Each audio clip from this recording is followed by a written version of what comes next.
ബനു അബ്ദുൽ കൈസുകാർ നബി സല്ലല്ലാഹു അലൈഹി വസല്ലമയുടെ അടുക്കലേക്ക് മദീനയിലേക്ക് വരികയാണ്. അപ്പോൾ അവർ മുമ്പ് നബി സല്ലല്ലാഹു അലൈഹി വസല്ലമയെ കണ്ടിട്ടില്ല. അപ്പോൾ നബിയെ കണ്ട ആവേശത്തിൽ ആ യാത്രാ സംഘം മദീനയിലെത്തിയ ഉടനെ എല്ലാവരും വാഹനപ്പുറത്തു നിന്നൊക്കെ ഇറങ്ങി ഓടി ധൃതിയിൽ അള്ളാഹുവിൻ്റെ റസൂൽ സല്ലല്ലാഹു അലൈഹി വസല്ലമയുടെ അടുക്കലേക്ക് ചെല്ലാൻ. ഭയങ്കര തിരക്ക് കൂട്ടിയിട്ട് നബിയെ തൊടാനും നബിനെ കാണാനും ഒക്കെ അവർ ധൃതി കാണിക്കുകയാണ്. അപ്പോൾ ആ കൂട്ടത്തിലുണ്ടായിരുന്ന അൽ മുൻദിർ അൽ അഷജ് റളിയല്ലാഹു അൻഹു, അദ്ദേഹം ഇവരുടെ കൂടെ അങ്ങനെ തിരക്കൊന്നും പിടിച്ച് പിന്നാലെ കൂടിയില്ല.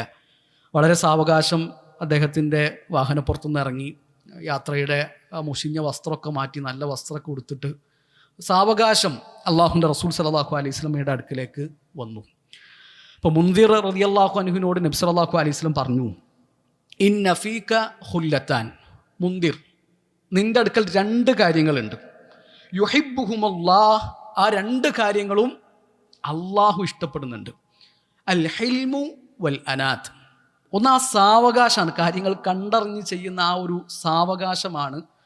രണ്ട് ആ ഒരു ഹിക്മത്താൻ, അത് രണ്ടും അള്ളാഹുവിന് ഇഷ്ടമാണ്. അപ്പോൾ മുൻദിർ റളിയല്ലാഹു അൻഹു നബി സല്ലല്ലാഹു അലൈഹി വസല്ലമയോട് ചോദിക്കുന്നുണ്ട്, യാ റസൂൽ അല്ലാഹ്, അന അതഖല്ലഖു ബിഹിമാ അമില്ലാഹു ജബലനി അലൈഹിമാ. ആ രണ്ട് സ്വഭാവ ഗുണങ്ങളും ഞാൻ പരിശീലനത്തിലൂടെ സ്വയം നേടിയെടുത്തതാണോ അതല്ല അള്ളാഹു എനിക്ക് ഔദാര്യമായിട്ട് തന്നതാണോ? അള്ളാഹുവിൻ്റെ റസൂൽ സല്ലല്ലാഹു അലൈഹി വസല്ലം പറഞ്ഞു, ജബലക അലൈഹിമാ ബലില്ലാഹു ജബലക അലൈഹിമാ. ആ രണ്ട് ഗുണങ്ങളും അള്ളാഹു നിനക്ക് ഔദാര്യമായിട്ട് തന്നതാണ്. ഇപ്പോൾ മുൻദിർ റളിയല്ലാഹു അൻഹു അള്ളാഹുവിനെ സ്തുതിച്ചു. ഈ ഹദീസ് നമുക്ക് കിട്ടുന്ന പാഠം, ചില സ്വഭാവങ്ങളൊക്കെ നമ്മൾ നന്നാക്കി എടുക്കേണ്ടതാണ്. അപ്പം ഞാൻ പരിശീലനത്തിലൂടെ സ്വയം നേടിയെടുത്തതാണോ എന്ന് ചോദിക്കുമ്പോൾ നബി സല്ലല്ലാഹു അലൈഹി വസല്ലം പറയുന്നില്ല, അങ്ങനെ പരിശീലനത്തിലൂടെ ഒരാൾക്ക് അയാളുടെ സ്വഭാവം ഒന്നും നന്നാക്കാൻ പറ്റില്ല, അത് അള്ളാഹു കൊടുക്കുന്നതാണ് എന്നല്ല നബി സല്ലല്ലാഹു അലൈഹി വസല്ലം പറഞ്ഞത്. ഈ രണ്ട് സ്വഭാവങ്ങൾ അള്ളാഹു നിനക്ക് അങ്ങനെ തന്നിട്ടുള്ളതാണ്. ചില ആൾക്കാർ പറയും, എൻ്റെ സ്വഭാവം അങ്ങനെയാണ്, അത് മാറ്റാൻ കഴിയൂല, ഞാൻ അങ്ങനെ തന്നെയാണ്, പണ്ട് മുതലേ അങ്ങനെയാണ്, അങ്ങനെ ആകാൻ പറ്റൂല.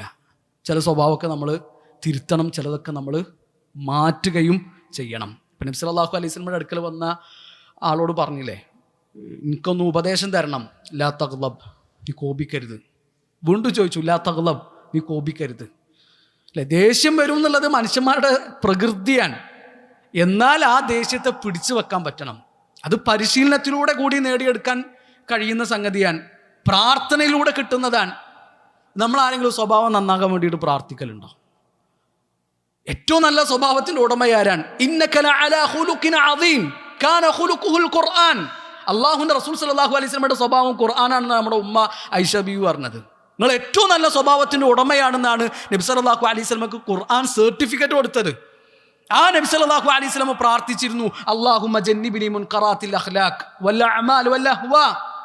അല്ലാഹുവേ, മോശമായ സ്വഭാവത്തിൽ നിന്ന് നീ എന്നെ അകറ്റി നിർത്തണമേ. നബി സല്ലല്ലാഹു അലൈഹി വസല്ലമയുടെ പ്രാർത്ഥനയാണ്. നമ്മൾ ആരെങ്കിലും നമ്മുടെ സ്വഭാവം നന്നാകാൻ വേണ്ടിയിട്ട് അള്ളാഹുവിനോട് പ്രാർത്ഥിക്കാറുണ്ടോ എന്ന് വളരെ ഗൗരവത്തിൽ നമ്മൾ ചിന്തിക്കുക. മീസാനിൽ നാളെ കനം തൂങ്ങുന്ന ഏറ്റവും വലിയ സംഗതി എന്ന് പറഞ്ഞാൽ, ഏറ്റവും കൂടുതൽ കനം തൂങ്ങുന്നത് ഹസ്നുൽ ഖുലുഖാൻ, നല്ല സ്വഭാവമാണ്. നബി സല്ലല്ലാഹു അലൈഹി വസല്ലമ 3 വീടുകളെ പറ്റിയിട്ട് നമുക്ക് പറഞ്ഞു തരുന്നുണ്ട്. സ്വർഗത്തിലുള്ള 3 വീടുകൾ.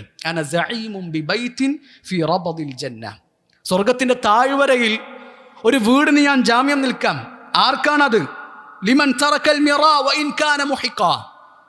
ന്യായം അവൻ്റെ ഭാഗത്താണ്, എന്നിട്ടും അവൻ എന്ത് ചെയ്തു? തർക്കം ഒഴിവാക്കി. ഞാൻ വെറുതെ തർക്കിക്കുന്നില്ല, സത്യവും ന്യായമൊക്കെ ഓൻ്റെ ഭാഗത്താണ്, എന്നാലും ഓൻ ആ തർക്കം ഒഴിവാക്കി. ഓനക്ക് സ്വർഗത്തിൻ്റെ താഴ്വരയിൽ ഒരു വീടിന് ഞാൻ ജാമ്യം നിൽക്കാമെന്നാണ് നബി സല്ലല്ലാഹു അലൈഹി വസല്ലം പറഞ്ഞത്. വ ബിബൈത്തിൻ ഫി വസത്തിൽ ജന്ന. സ്വർഗത്തിൻ്റെ മധ്യത്തിലൊരു വീടിന് ഞാൻ ജാമ്യം നിൽക്കാം. ലിമൻ തറക്കൽ കദിബ വ ഇൻ കാന മാസിഹ. തമാശക്കാണെങ്കിലും കളവ് ഒഴിവാക്കിയവനാണത്. വ ബിബൈത്തിൻ ഫി അഅലൽ ജന്ന. സ്വർഗത്തിൻ്റെ ഏറ്റവും ഉന്നതിയിൽ ഒരു വീടിന് ഞാൻ ജാമ്യം നിൽക്കാം. ലിമൻ ഹസുന ഖുലുഖുഹു. ആരാണോ അവൻ്റെ സ്വഭാവം നന്നാക്കിയത് ഓർക്കുള്ളതാണ് ആ വീട് എന്നാണ് നബി സല്ലല്ലാഹു അലൈഹി വസല്ലം പറഞ്ഞിട്ടുള്ളത്. നമ്മളൊക്കെ സ്വഭാവത്തെ പറ്റിയിട്ട് നമ്മൾ നല്ലോണം ചിന്തിക്കുക. നമ്മുടെ ഒപ്പം ജീവിക്കുന്നവർ, നമ്മുടെ വീട്ടുകാർ, നമ്മുടെ കുടുംബക്കാർ, ഓരോടൊക്കെ ഒന്ന് ചോദിച്ചു നോക്കുക എന്താ നമ്മളെ അവസ്ഥ. അബ്ദുല്ലാഹി ഇബ്നു മുബാറക് റഹിമഹുല്ലാഹു താലയുടെ ജൂതനായ അയൽവാസി, അയാളുടെ വീട് വിൽക്കാൻ വെച്ചു. അപ്പോൾ ആൾക്കാരൊക്കെ വന്ന് കണ്ടു. ആ ജൂതനായ മനുഷ്യൻ ആ വീടിന് പറഞ്ഞ വില 2000 ദീനാറാണ്.